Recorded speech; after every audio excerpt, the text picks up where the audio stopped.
আসসালামু আলাইকুম দাদা, দিদি, ভাই, বোন, আঙ্কেল, আন্টিরা কেমন আছেন? আশা করি আল্লাহর রহমতে সবাই ভালো আছেন, সুস্থ আছেন। আলহামদুলিল্লাহ আমিও আমার পরিবারকে নিয়ে ভালো আছি। আপনাদের মাঝে আবারও একটি নতুন ব্লগ ভিডিও নিয়ে হাজির হলাম।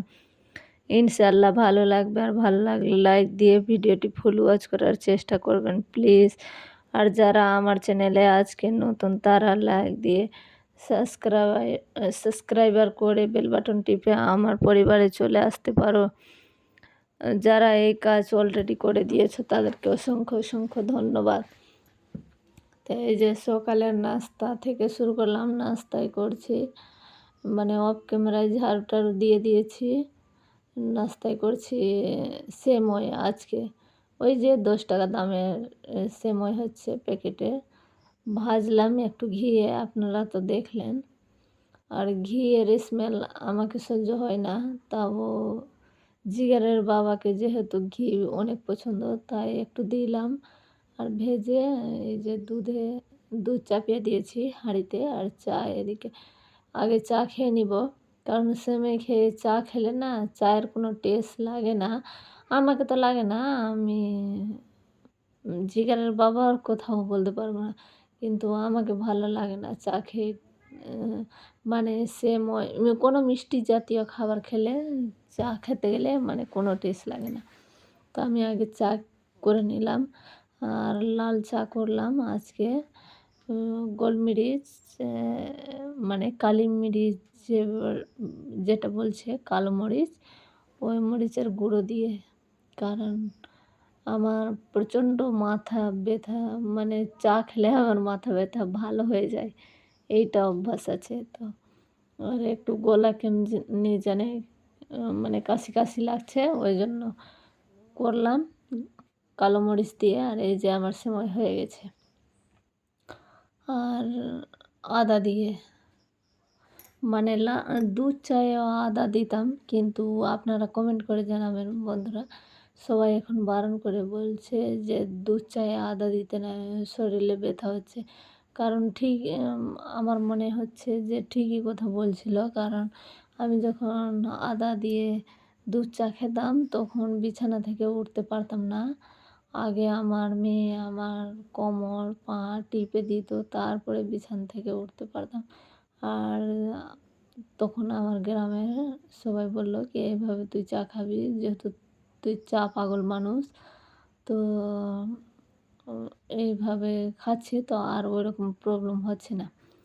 তো এই যে সকাল থেকে উঠেই সংসারের কাজে লেগে পড়লাম। সংসারকে ভালোবাসি, তাই সংসারের সমস্ত কাজ ভালোবেসে করে যায়। কারণ কষ্ট লাগে, কষ্ট হলেও কি আমার পরিবার আছে, আমার সংসার আছে, আমাকে করতেই হবে। মানে একদিনের কাজ নয় যে আমার শরীর খারাপ আছে তো অন্যজন এসে করে দিবে। আমার প্রত্যেক দিনের কাজকর্ম আমাকে করতেই হবে।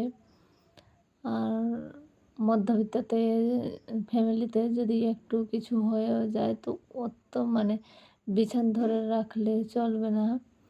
কারণ বিছানায় যারা বড়লোক হাই সোসাইটিওয়ালা ফ্যামিলি আছে, তারা একটু কিছু হলে তো বিছানায় চেপে যায়, ব্যাস আর পারছি না। কিন্তু আমাদের ওইটুকুতে কিছু হয় না, কারণ আমরা যেহেতু গ্রামের মেয়ে।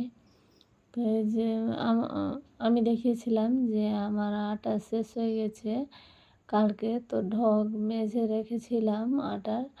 তো জিগারের বাবা যেহেতু নিয়ে এসছে, তো আমার মা বলল কি আমার বাড়ি থেকে নিয়ে চলে যাবি, তাও জিগারের বাবা নিয়ে চলে এসছে। এই যে আটা ভরে রেখে দিলাম।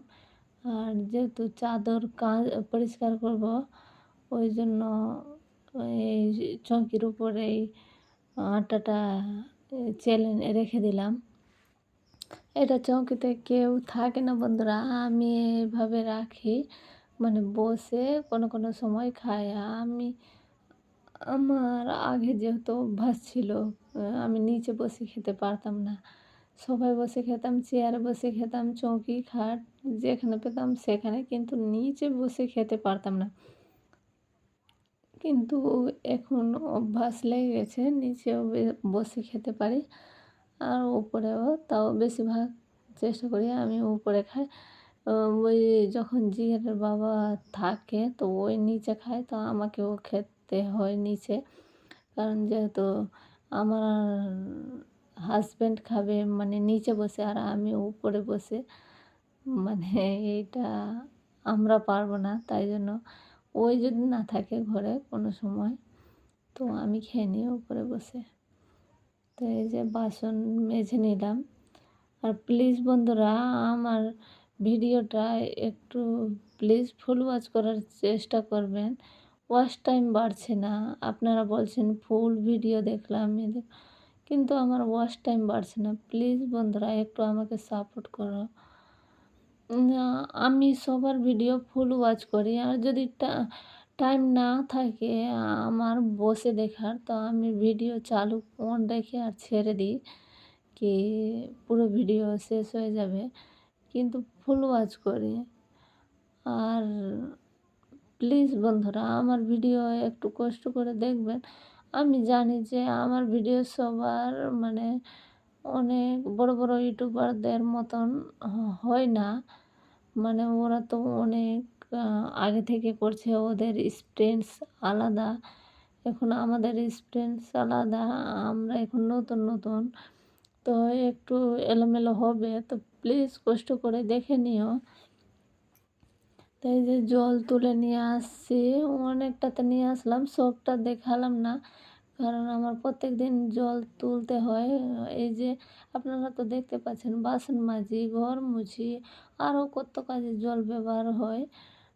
তা মানে আপনারা ঠিকই বুঝতে পারবেন যে ঠিকই কিচেনে কত জল লাগে সবজি ধুতে, চাল ধুতে।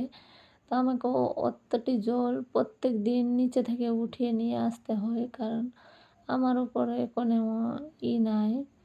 আর নিচেও অনেক দূর থেকে নিয়ে আসতে হয়। তো জিগেরের বাবা বলেছে কি তোর অনেক কষ্ট হচ্ছে, তো দেখি মানে ওই যে সরকারি আমাদের ট্যাঙ্কি আছে, তো ওইটা ট্যাঙ্কিকে আমরা খরচা করে নিয়ে এসেছি রাস্তা থেকে। যেহেতু আমাদের বাড়ি এমনি তো মেন রোডের ধারেও না, গ্রামের আ মানে ভিতরের বাড়ি। তাও আবার গ্রামের রাস্তার ধারেও না, একদম ভিতরে। তো এদিকে সরকার থেকে পাইপ দেওয়া হয়নি, তো আমরা খরচা করে নিয়ে এসেছি। তো মা মানে গ্রামের বাচ্চারা ভেঙে দিয়েছিল, তাই জন্য মানে ওইটা ওইরকম আছে, বলছে যে ঠিক করব। এই যে সিঁড়িটা ঝাড় দিয়ে দিয়েছিলাম। তো আমার বোনের খাসিটা করলো, তো বললাম কি আবার ঝাড় দিয়ে তারপরে পরিষ্কার করে নেব। সিঁড়িও মুছে নিয়েছি। আর এই যে আমি এসেছি একটু আমার ওষুধ আনতে। ওই যে আপনাদেরকে বলেছিলাম একটা ভিডিওতে কি তো ওষুধ ডাক্তারকে ফোন করলাম, তো ওষুধ নিয়ে আসছিল না। তো আজকে নিয়ে আসলো, তো আমাকে ফোন করে বললো কি ওষুধ চলে এসছে, তুমি এসে নিয়ে যাও। জিগেরের বাবা আর আমি গেছি। তো এইটা ভিডিও জিগেরের বাবা করেছে, যেহেতু নামাজ পড়লো মাগরিবের এইখানে। কারণ সময় হয়ে গেছিলো, তো নামাজ পড়ে আর এটা ভিডিও করলো কি অনেক ভালো লাগছে।